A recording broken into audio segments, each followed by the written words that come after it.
Eu sei, você deve estar se pensando assim, nossa, até que enfim um vídeo dele aqui no canal, tava achando que esse canal não existia mais. Mas se você ficar um pouquinho aí, eu te explico o que aconteceu e também o porquê que eu acabei deixando um pouco de postar conteúdo pra você. Não sai daí, roda a vinheta. Pois é, pessoal, infelizmente eu acabei deixando de postar alguns vídeos aqui nesse canal, faz bastante tempo que eu não posto nada. Se não me falha a memória, o último vídeo que eu subi aqui nesse canal foi há 2 ou 3 meses atrás, mas eu vou explicar para você o que está acontecendo, para que você entenda que esse canal não está desativado, que eu quero continuar produzindo conteúdo aqui, mas eu quero que você entenda também um pouquinho do porquê da minha dificuldade de postar vídeo. Bom, nesse meio termo aconteceu um monte de coisa na minha vida e eu queria compartilhar pelo menos um pouquinho do que for possível compartilhar com você para você entender e para você entender o porquê que eu acabei deixando de subir vídeo aqui no canal. Primeira dificuldade é a mais simples de todas, pessoal. Faltava tempo. Eu não sei se vocês sabem, mas para gravar conteúdos no YouTube, a gente tem que tirar um tempo para gravação, você tem que tirar um tempo para editar esse vídeo depois. E era um recurso do qual eu não podia dispor por alguns meses. Então, essa falta de tempo acabou me deixando sendo um dos motivos principais do porquê que eu acabei deixando de postar um pouco de vídeo aqui. Eu já falei em outros momentos, em outros vídeos, aliás, em mais de um vídeo por aqui, que eu tenho um filho com necessidades especiais. Meu filho João Pedro, ele faz parte do transtorno do espectro autista. E ele começou nesse meio termo, né? Desde que eu abri o canal até esse momento, foi o período em que a gente estava inserindo o João Pedro nas terapias dele. E esse método de terapias para tratamento de autismo, que é o que o meu filho faz, ele é bastante complexo, ele envolve bastante a família. E realmente eu tinha uma prioridade muito maior naquele momento, que ainda é hoje, né? Mas vocês vão entender que agora isso está um pouco mais tranquilo. Mas eu tinha uma prioridade maior naquele momento, que era inserir no mundo do meu filho, para aprender a lidar com ele e tentar reduzir aí um pouco os efeitos desse transtorno. E também eu estava trabalhando muito. Até o mês de outubro eu estava dando aula em 3 escolas e isso tomava uma grande parte do meu tempo, né? Período ainda mais no final de bimestres, período que eu tinha que preparar aulas, preparar provas, entregar trabalho, corrigir prova, corrigir trabalho. E era muito difícil conseguir realmente organizar um tempo para conseguir gravar alguma coisa para vocês. Vários momentos eu queria, nossa, eu preciso soltar alguma coisa no canal. E eu não conseguia ter tempo, tá? Então isso me deixou um pouquinho chateado. Em alguns momentos eu até pensei em desistir, deixar o canal de lá. Mas aí apareciam alguns comentários totalmente aleatórios, né? De pessoas que viam lá o vídeo esporadicamente, um dos vídeos que eu postei, dizendo que gostaram do canal, que queriam que eu colocasse mais coisas. E isso acabou me estimulando e eu já estava com essa vontade de retornar aqui há bastante tempo. E eu consegui organizar a minha vida, ainda óbvio que não está do jeito que eu quero, mas atualmente no campo de vista profissional eu estou muito mais tranquilo. Não estou trabalhando tanto quanto eu estava anteriormente, então isso facilita bastante a minha vida. Consegui tirar um tempo, o meu filho já está um pouco mais habituado com as terapias e automaticamente isso sobra um pouco mais de disponibilidade para a gente preparar conteúdo para vocês, tá certo? Tá bom. Bom, no vídeo de hoje eu vou falar um pouco especificamente sobre as outras etapas do concurso de escrivão da Polícia Civil aqui do estado de São Paulo. Falar um pouco sobre o que eu achei da minha prova escrita, dar algumas dicas também do que você pode esperar no próximo concurso, que inclusive já está com o edital autorizado, um pouco sobre a investigação social e também um pouco sobre a prova oral, a tão temida prova oral. Vou contar basicamente um pouco como foi a minha experiência pessoal em cada uma dessas etapas. Eu quero dedicar esse vídeo especialmente a um dos seguidores do canal aí chamado João. Vou postar para vocês aí o João. Por vários momentos ele colocou pedindo que eu falasse um pouco sobre isso e eu abandonei o João. João, não abandonei você não, tá aí, tá bom? Não sei se você já sabe, quem sabe acompanha meu canal, talvez seja por conta disso, mas o concurso da Polícia Civil do Estado de São Paulo, no caso das carreiras de nível superior, que é a carreira de escrivão, de investigador de polícia e delegado, com exceção ali das carreiras de perito, né? O concurso da Polícia Civil, ele é composto de 4 etapas eliminatórias, sendo dessas 4 etapas eliminatórias, 3 classificatórias. Então, quais são as fases do concurso e as características de cada uma delas? A primeira fase do concurso, isso tanto para investigador quanto para escrivão e delegado, tá? Que são os casos ali das carreiras de nível superior. É a prova preambular, composta, no caso de escrivão e de investigador, de 120 questões. Já falei um pouco sobre a prova preambular. É a prova que mais elimina, A prova preambular, ela é aquela que passa o pente fino ali, elimina a grande maioria esmagadora dos candidatos, já vazam logo na primeira etapa, que é essa prova preambular. Depois da prova preambular, pode ser que eu fuja um pouco da ordem, pessoal, porque faz tempo que a gente fez essa prova, mas se não me falha a memória, depois da prova oral, nós temos a prova escrita. Depois da prova escrita, a investigação social e, por fim, a nossa tão amada e ao mesmo tempo temida prova oral.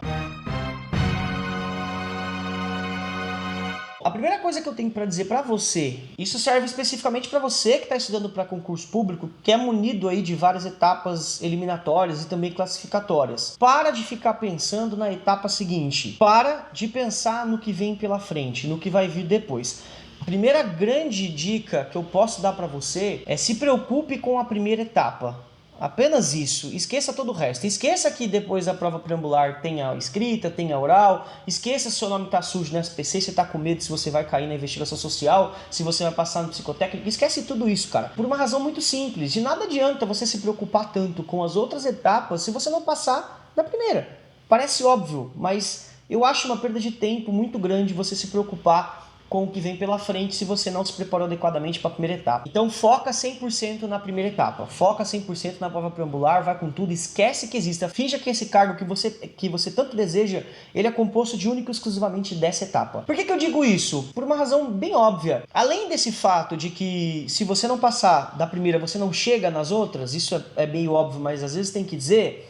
Cada etapa eliminatória e classificatória, ela tem uma característica um pouco diferente das outras. Então a forma como que você vai se preparar, ela vai variar realmente um pouco. Por exemplo, a maneira pela qual você se prepara para a prova preambular, ela é de fato um pouco diferente da maneira pela qual você vai se preparar para a prova escrita, que consequentemente para a prova oral e assim sucessivamente. Por isso que eu digo para você, não se preocupa com o que vem pela frente, pensa primeiro na prova preambular. Então a primeira fase, que é essa prova preambular, ela era composta de 100 questões, no caso do concurso de investigador e de escrivão, que é de nível superior. Delegado, eu não me lembro, mas eu acho que o delegado eram 120 questões. Depois alguém pode me corrigir aqui se eu estiver errado. Mas ele era munido de 100 questões e essas 100 questões, dentro de cada uma dessas questões, ele é dividido por ciclos, tá? Eu já fiz um outro vídeo colocando especificamente ali quais as disciplinas que são cobradas, então depois você pode até voltar lá no vídeo anterior e ver aí um pouco sobre isso, mas você tem que acertar pelo menos 50% de cada um dos ciclos ali, você tem que fazer. Eu já gravei um vídeo sobre isso, depois você volta lá e assiste. Se você passar a prova preambular, a próxima etapa, no caso do concurso de escrivão, é a prova escrita.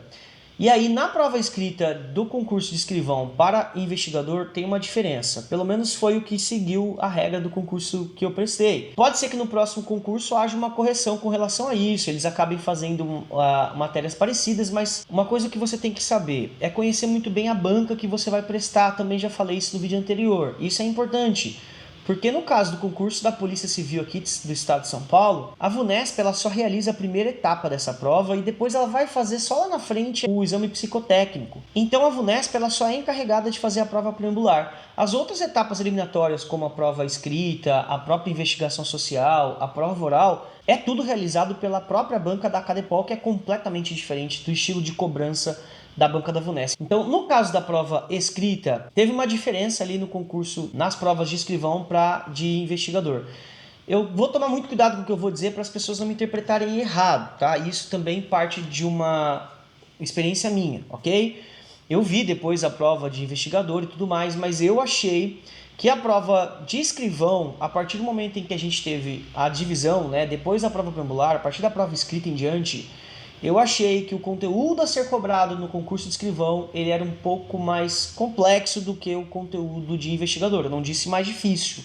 Não acho que há o mais difícil ou mais fácil. Algumas pessoas podem ter sentido muito mais facilidade vendo as questões da prova de escrivão. Mas eu vou explicar o porquê que eu parto dessa premissa. É um argumento lógico.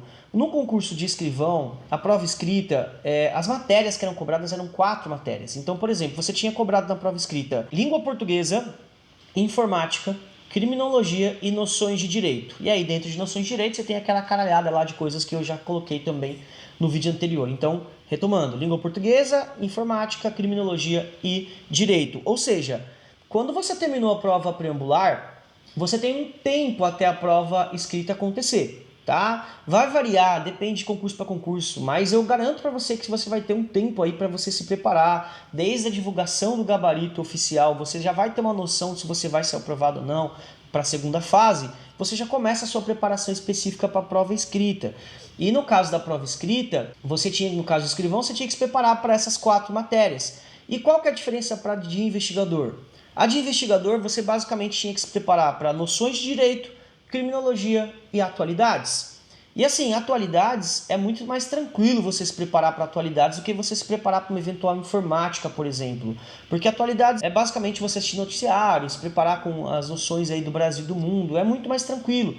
Você vê noticiário todo dia, lê uma revista, você já está se preparando para uma prova de atualidades. Não tem como você fazer isso com informática. Informática você tem que sentar a bunda na cadeira, ficar pensando como é que o cara vai me cobrar numa prova escrita algo sobre Excel. Você tem que estudar aquilo, cara.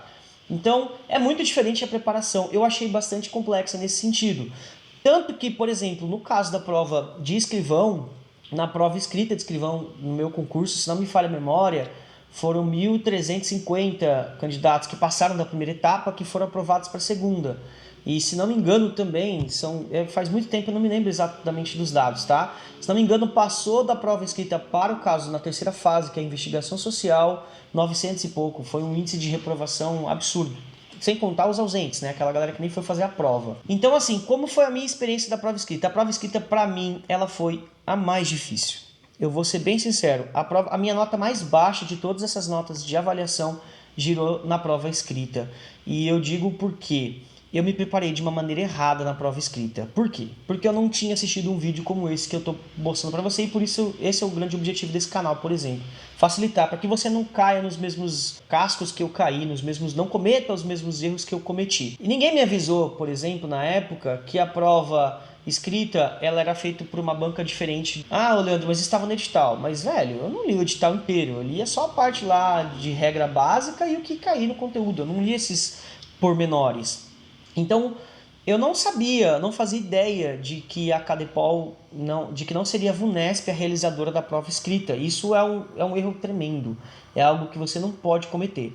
Porque a forma como a VUNESP cobra uma prova é completamente diferente da forma como a Cadepol cobra. Eu me lembro que na época, quando eu comecei a preparar para o caso da prova escrita, eu comecei a fazer muitas coisas. Eu começava a estudar e ficava pensando, caramba, vou dar um exemplo, estou estudando criminologia, os tipos de vitimização, primária, secundária, terciária, etc. Aí eu ficava me perguntando, velho, como é que um professor pode fazer uma pergunta sobre vitimização primária? Como seria a minha resposta se ele me perguntasse isso sobre vitimização primária?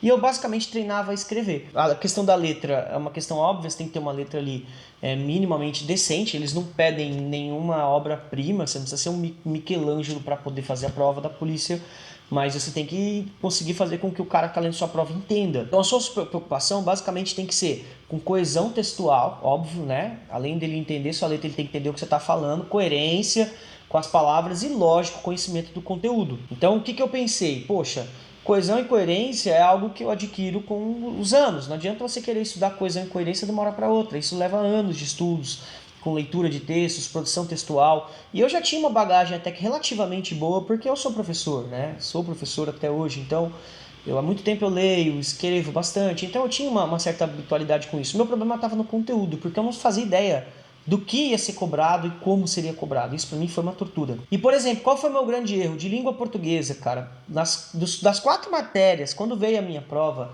das 4 questões, se não me engano, 4 ou 5 questões, eu acho que eram 4 questões, 5, eu não me lembro. Acho que eram 4 questões, enfim. Eram 4 questões. Caralho, eram 4?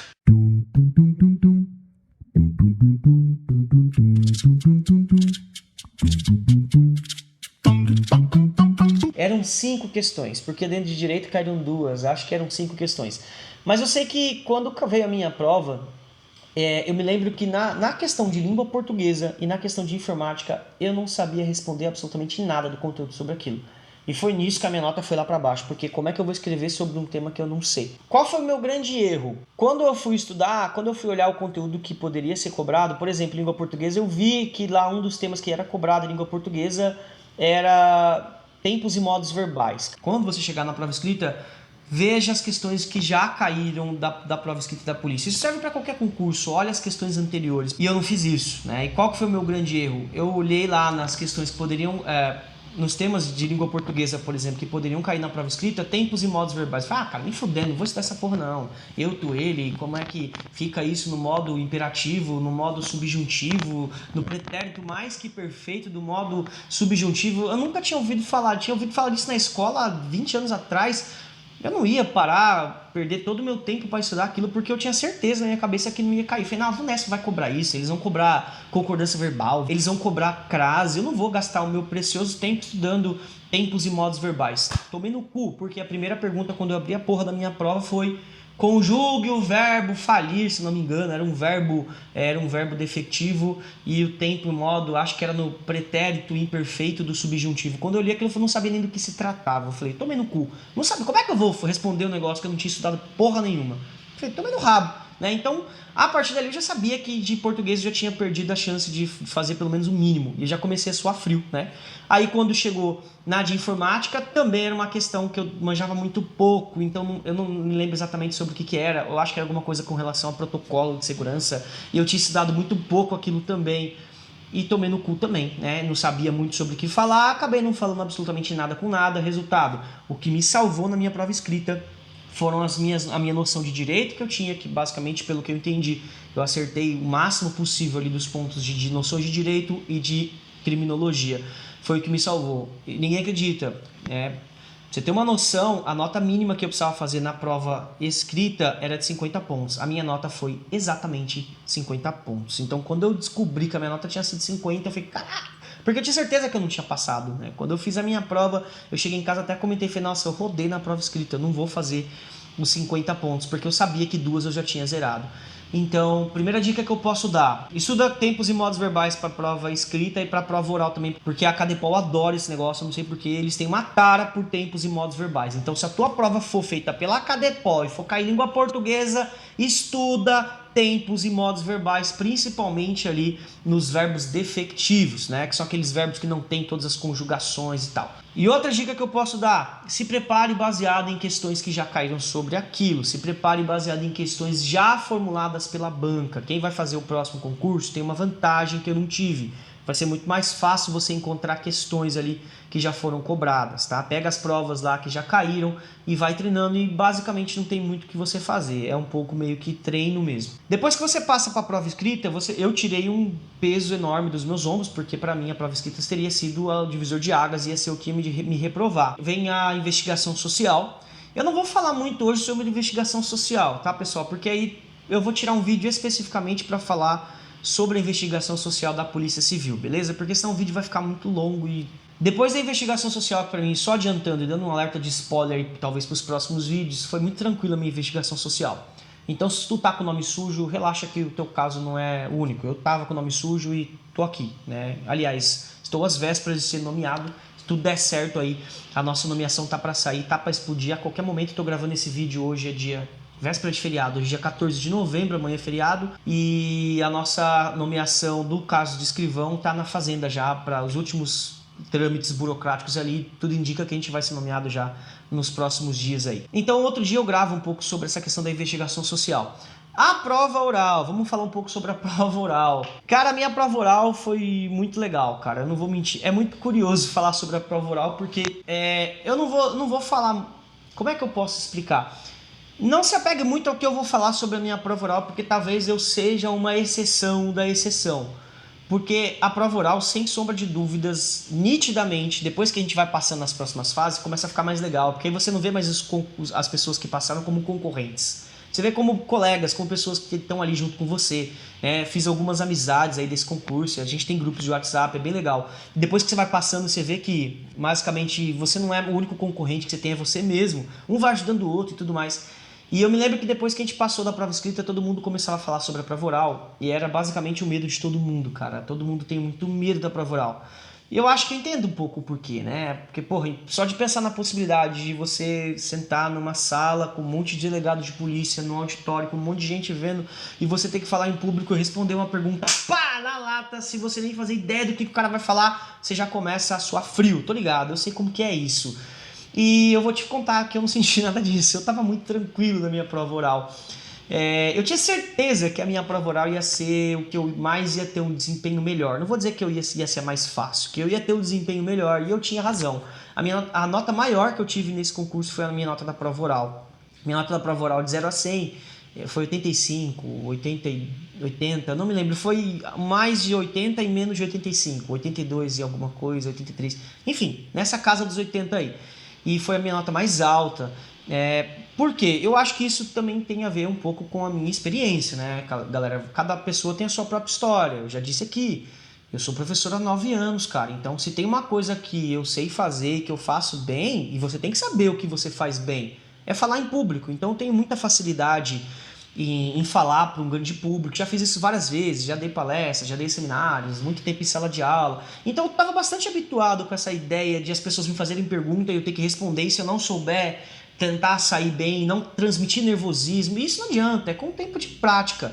Uma pessoa que é tímida, que nunca falou em público, de repente você botar ela lá, eu entendo, o cara vai gelar mesmo, a pessoa vai gelar. Isso é perfeitamente natural, mas eu já vou adiantar. Se esse é o teu caso, se tu tem muito medo da prova oral, primeira coisa, já tá errado porque você não tem que ficar se preocupando com a prova oral, a menos que você esteja vendo esse vídeo nas vésperas da sua prova oral, aí tudo bem.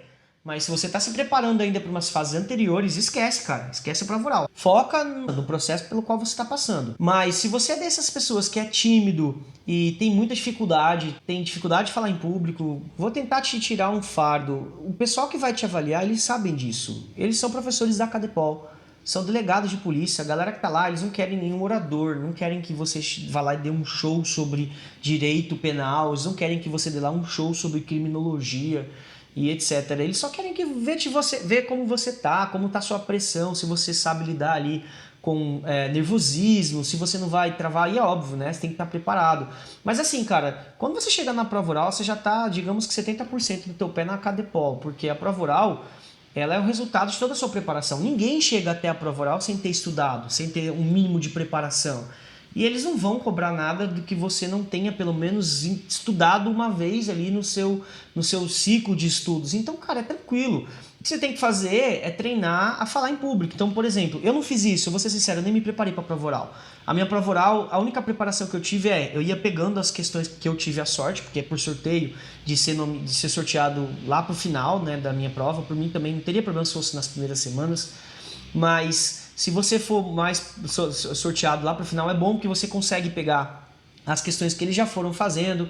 Algumas pessoas foram lá assistir alguns dias antes. Eu fui um dia também para ver antes como que era a pegada, assim, mais por matar a curiosidade mesmo do que para combater nervosismo.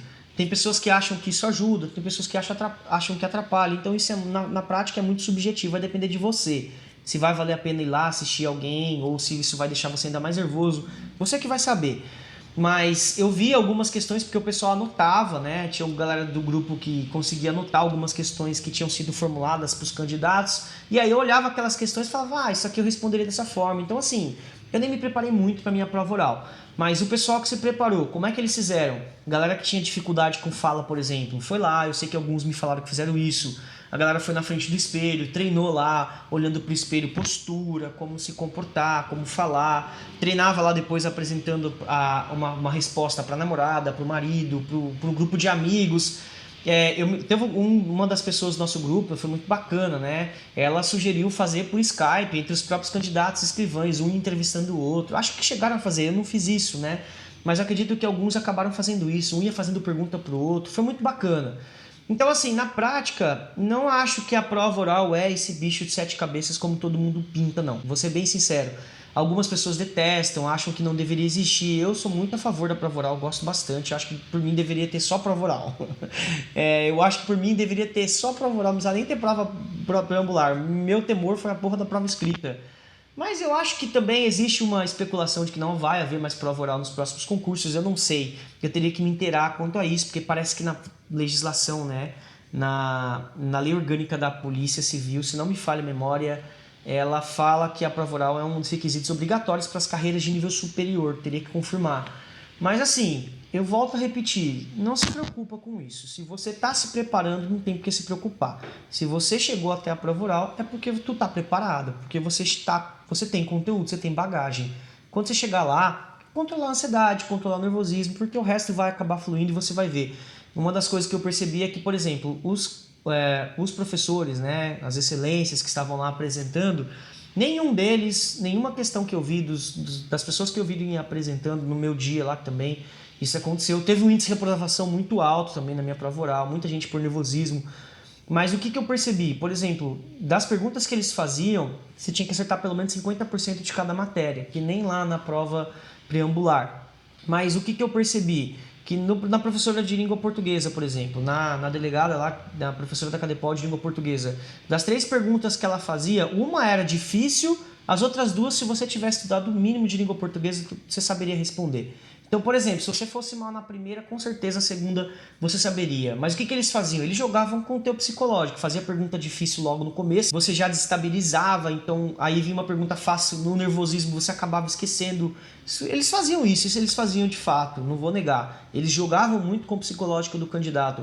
Mas não era por uma questão de conteúdo que as pessoas repetiram. As pessoas que reprovaram não foi por uma questão de conteúdo, foi por nervosismo. Então o único inimigo que tu vai ter lá na tua prova oral vai ser você mesmo, tá certo? Bom, desculpa se esse vídeo se estendeu, eu espero que você tenha gostado, espero que eu tenha te ajudado. No fundo, eu volto a repetir, até sendo chato, não se prepara para as outras etapas enquanto você não chegar. Cada etapa tem a sua própria dificuldade, cada etapa tem a sua própria maneira de se organizar, de se preparar. Então vai por passo, tá bom? Ninguém chega ao final da estrada sem dar o primeiro passo. Então se o teu primeiro passo é sentar o bumbum na cadeira e se preparar para a prova preambular, faça isso. Se tu já passou por essa etapa, estuda para a prova escrita e você vai vencendo as etapas e assim você vai pensando nas outras, beleza? Se você quiser, depois diga aqui um próximo vídeo, uma sugestão de um próximo tema. Obrigado por ter assistido esse vídeo até o final. Não se esqueça de deixar aí o seu comentário, a sua sugestão de próximos vídeos, dá o seu like, porque esses vídeos dão muito trabalho. E eu prometo que dessa vez, agora realmente eu vou tentar fazer os vídeos mais... agora com mais tempo eu consigo subir mais conteúdos aqui pra você, tá certo? Então fica ligado aí no canal, falou, valeu!